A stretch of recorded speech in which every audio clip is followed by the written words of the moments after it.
नमस्कार मित्रों, मैं दीप नारायण लाल बड़े पा चैनल से आज मैं आप लोगों के सामने बहुत दिन के बाद उपस्थित हुआ हूं और इसकी प्रमुख कारण मेरी तबीयत ठीक ना रहना है। संभवतः मैं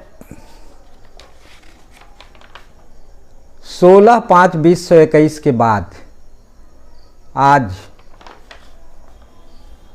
7/12/2021 को उपस्थित हूँ और इसके एक प्रमुख कारण है। प्रमुख कारण ये है कि एक वरिष्ठ पत्रकार, प्रखर पत्रकार, साहसी पत्रकार का इस भूमि से उठ जाना है, अर्थात हम लोगों से बहुत दूर चले गए। कभी भी मिलेंगे नहीं।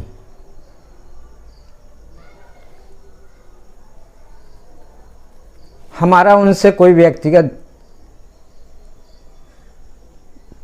जान पहचान नहीं थी, कभी भी भेंट मुलाकात नहीं हुई। मैंने उनको टेलीविज़न से देखा। एक अजीब साहसी, निडर, शरीर देखने से कोई ताकतवर नहीं, लेकिन दिमाग इतनी ताकतवर जो बिरले ही कहीं कहीं नजर आते हैं। आज मैं उन्हीं के बारे में आपसे बात करूंगा।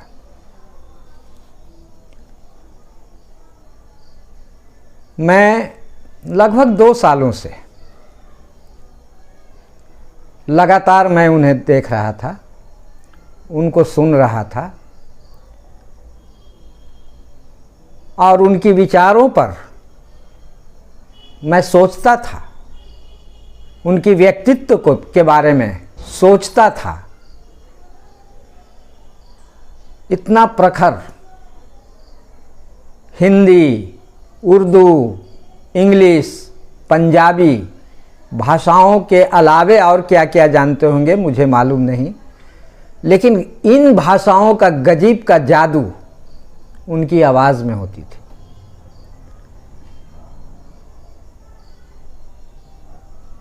एक कलाकार भी हमें नज़र आते थे जो शायद ही दुनिया में उस किस्म का कलाकार पैदा हुआ हो।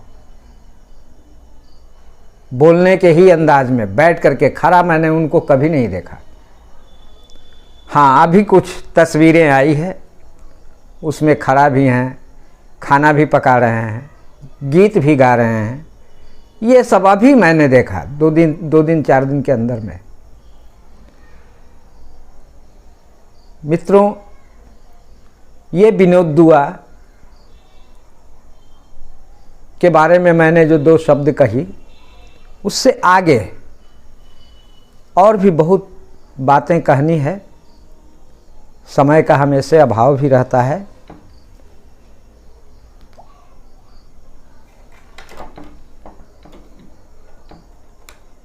जन गण मन की बात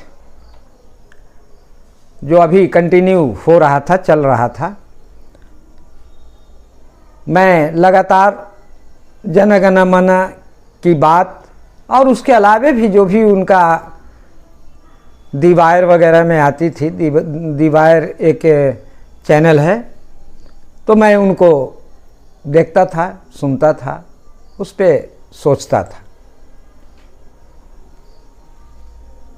लास्ट जो उनका एक आया,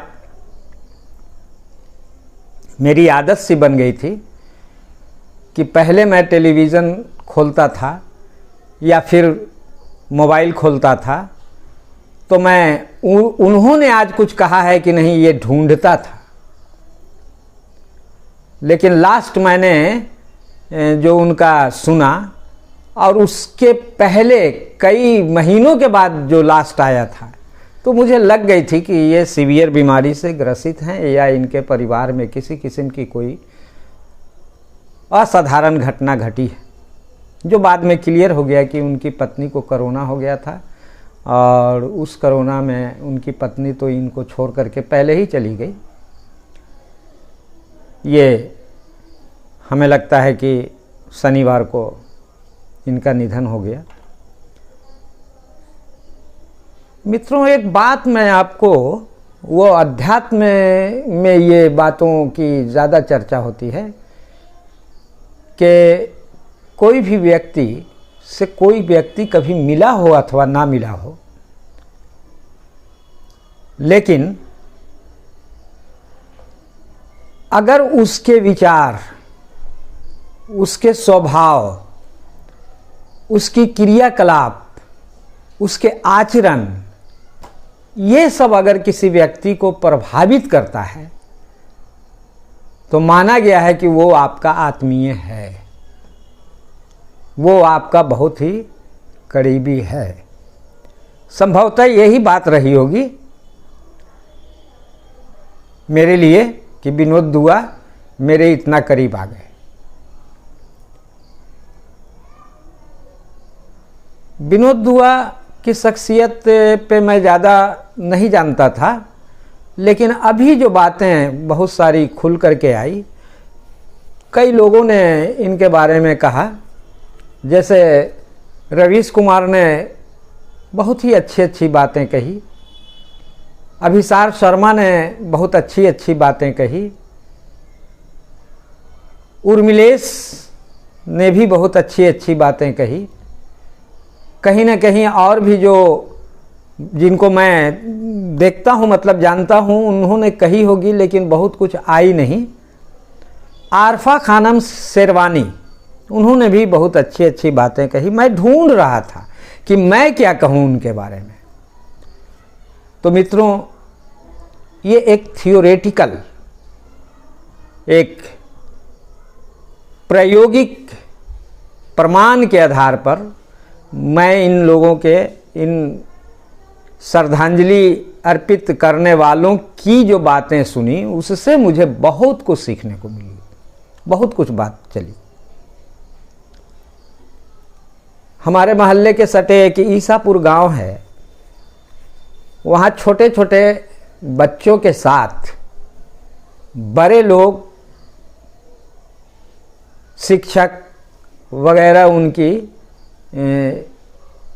श्रद्धांजलि सभा की, बहुत ही अच्छी लगी। मैं वहाँ जा नहीं सका, लेकिन व्हाट्सएप पे हमारे पास जो आए उसमें बताया गया कि पत्रकारिता दो तरह की होती है। एक पत्रकारिता जो बार बार बोलते थे भी विनोद दुआ कि दरबारी मीडिया, तो दरबार की गुणगान करता है। ये तो धरती जब से बनी है, राजा महाराजा रहे हैं, तब से ये चली आई है सिलसिला कि दरबारी मीडिया, दरबार में 10 ठो विद्वान हैं और वो राजा के गुणगान में ही अपनी सारी क्षमता लगाते रहते हैं और राजा की बड़ाई करने के लिए, उनके बड़प्पन की चर्चा करने के लिए वो बोलते रहते हैं, लोगों को समझाते रहते हैं। राजा बहुत दयालु हैं, राजा बहुत कृपालु हैं, राजा बोला रात है, मंत्री बोला, रानी बोली रात है, मंत्री बोला रात है, सुबह सुबह की बात है। ये विनोद दुआ ने ही अपनी एक स्पीच में कही थी। तो वो दरबारी मीडिया ऐसे ही अपना काम करते हैं। दूसरा पत्रकार जो राजा के कुरीतियों का, राजा के कुकर्मों का, राजा जहां फेल हो जाता है, उस गलतियों को निकाल करके सामने ला करके रखने के लिए भी होता है। हम समझते हैं कि विनोद दुआ कुछ इसी किस्म के पत्रकार थे, इसलिए कि मुझे मालूम हुआ कि विनोद दुआ अपने जीवन में चाहे जितना भी काम किए हों, लेकिन राजतंत्र के तरफ से, चाहे वो कांग्रेस की ज़माना हो, चाहे अटल जी की प्रधानमंत्री तो काल रहा हो, या फिर आज भी जो चल रहा है, ये सब है मोदी सरकार। और प्रधान सेवक तो उन्होंने नया नाम दिया था, हालांकि प्रधान सेवक खुद मोदी ने ही कहा था कि मैं तो जनता का सेवक हूँ। तो विनोद दुआ ने ये बात कही कि तो प्रधान सेवक हैं, इसलिए कि सबसे बड़े है ना, तो प्रधान सेवक इन्होंने कहा था। ये इस किस्म की जो इनकी ये रहती थी, तो इस पे हुक्मरानों ने इनके ऊपर कई तरह का आरोप, आक्षेप, FIR, मुकदमा ये सब झेले हैं। ऐसी बात नहीं है कि वजीफ़ा खा रहा हूँ मैं करके और वजीफ़ा खा रहे थे, ऐसी बात नहीं है। स्वतंत्र पत्रकारिता के लिए इस नंबर पे कुछ दान करें। मैं अक्सर, हाँ, इसी लैंग्वेज में तो नहीं, लेकिन इसी तरह का मैंने इनके दीवार से लेकर के इनके जनगण मन की बातों में कुछ मैंने पढ़ा कि भाई चंदा चंदा पे चंदा।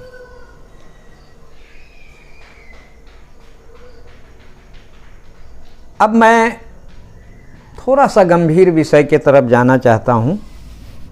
आप लोग ऐसा नहीं समझिएगा कि मैं विनोद दुआ के बारे में कुछ क्रिटिसाइज़ कर रहा हूँ, लेकिन जब विश्लेषण होती है, बातों को जब सामने लाई जाती है, तो कुछ चीज़ तो जिनके जहन में रहता है उनको कह देना चाहिए, उसको छुपा के नहीं रखना चाहिए। या अभी अभी गुजरे हैं तो भाई ऐसी बात नहीं होनी चाहिए। मेरी इरादा और मेरी इच्छा ऐसी है ही नहीं।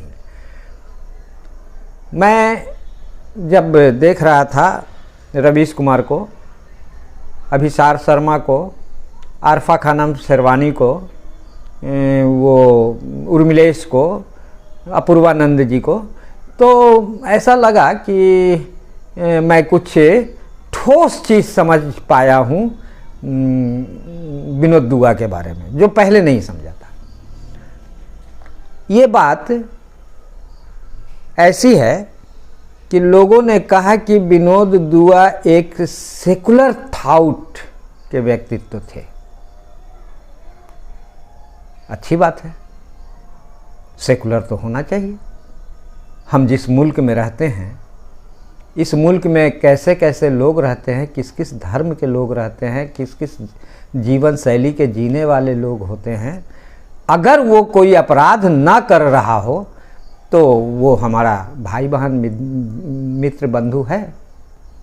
ये तो बहुत अच्छी बात है। ऐसे भी मेरे जहन में एक लाइन याद आ रही है, जब मैं खुला हुआ राजनीति तो जनता के बीच में उतना नहीं किया, लेकिन जो लोग कर रहे थे वो अच्छे लोग थे, उनकी एक बात याद आ रही है कि we want secular, democratic and scientific education policy.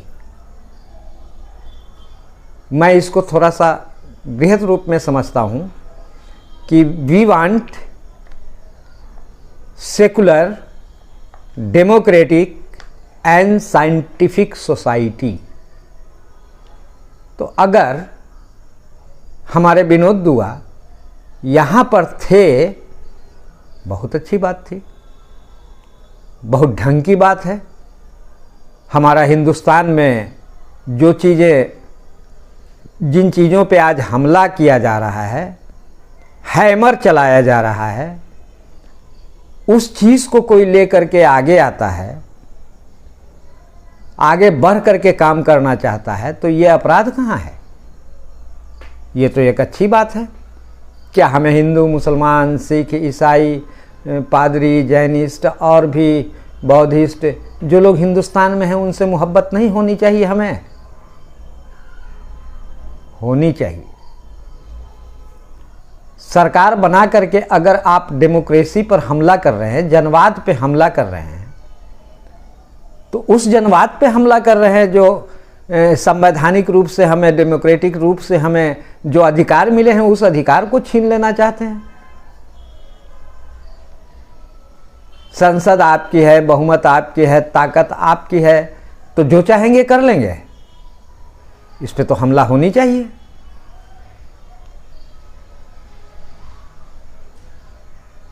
बहुत सारे अंधविश्वास, बहुत सारे कुकृत्य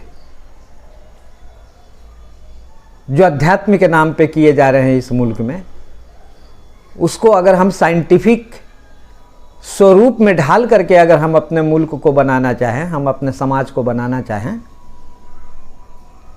तो मैं अपराधी हूं।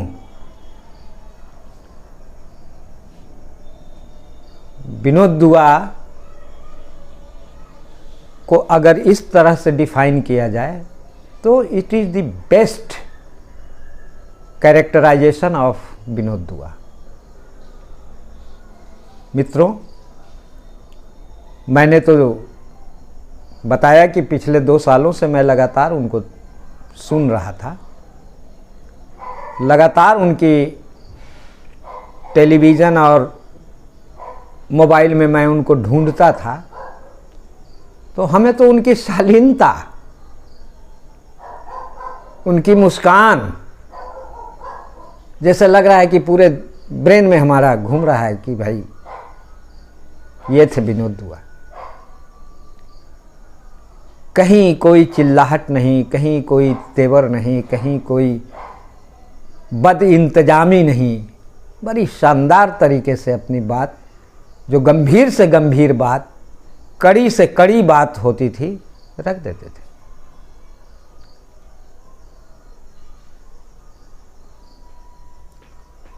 हाँ, कहा यह भी गया कि बड़ी अच्छे दार्शनिक थे, दर्शन के जानकार थे, फिलॉसफर, दर्शन को जानने वाला फिलॉसफर, अंग्रेजी में और उर्दू में फलसफा थे।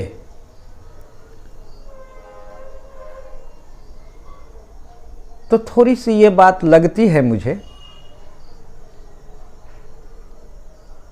कि ये secularism, democratic values, scientific society के अंदर में रह गए। लगभग 42 साल की पत्रकारिता उन्होंने की। थोड़ा और उनको बढ़ना चाहिए था। लेकिन मैं न्यूटन को कहूं कि आप आइंस्टीन वाला रिसर्च क्यों नहीं किए, बड़ा मुश्किल बात है। इसलिए कि विज्ञान क्रमगत विकास करता है, उसकी एक दायरा होती है। आर्किमिडीज के कंधों पे चढ़ करके न्यूटन ने दुनिया देखी थी। उसी तरीक़ा से मैं समझता हूँ कि कोई बढ़िया कंधा नहीं रहा होगा उनके जहन में, कभी आई नहीं होगी। नहीं तो दर्शन की दुनिया में इन विचारों से भी ऊपर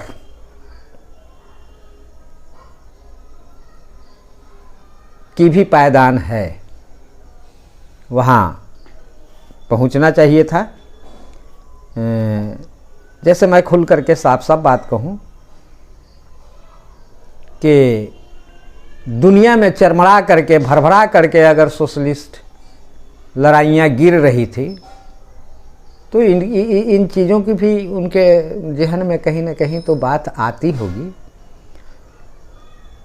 मैंने नहीं देखा कि कहीं उनके विचारों में, कहीं उनके स्पीच में, कहीं उनके टीवी प्रोग्राम में ये चीज़ नहीं मिलती है लेकिन होनी चाहिए थी। मैं इस बात को बड़े शालीनता के साथ रख रहा हूँ, कह रहा हूँ, ये चीज़ें होनी चाहिए थे।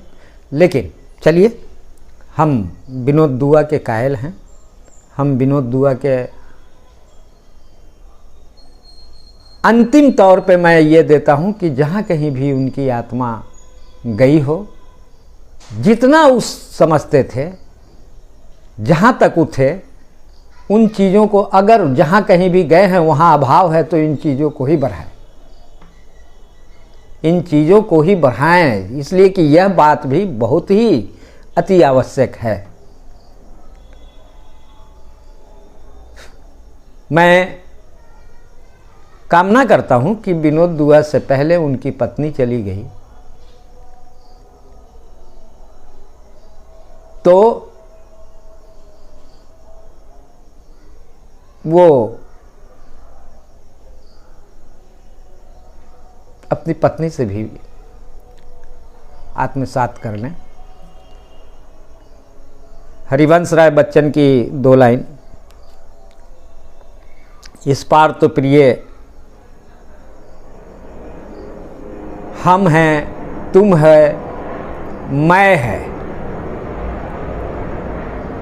इस पार तो प्रिय हम हैं, तुम है, मैं, माँ या मैं है। उस पार न जाने क्या होगा। विनोद दुआ जी अब उस पार चले गए, इसलिए इस बात का क्वेश्चन नहीं होनी चाहिए। मेरी ये दिली ख्वाहिश है, एक काल्पनिक और उद्गारिक सेंटेंस है मेरा। अंत में मैं उनकी बेटी जो शायद अब अकेली रह गई, माँ पिता भी चले गए और बेटी के अलावे शायद कोई भाई और कोई बहन नहीं है, उसको भी मन की शांति के लिए मैं चाहूँगा कि हर तरह से प्रेरणा फादर का, मम्मी का मिलता रहे।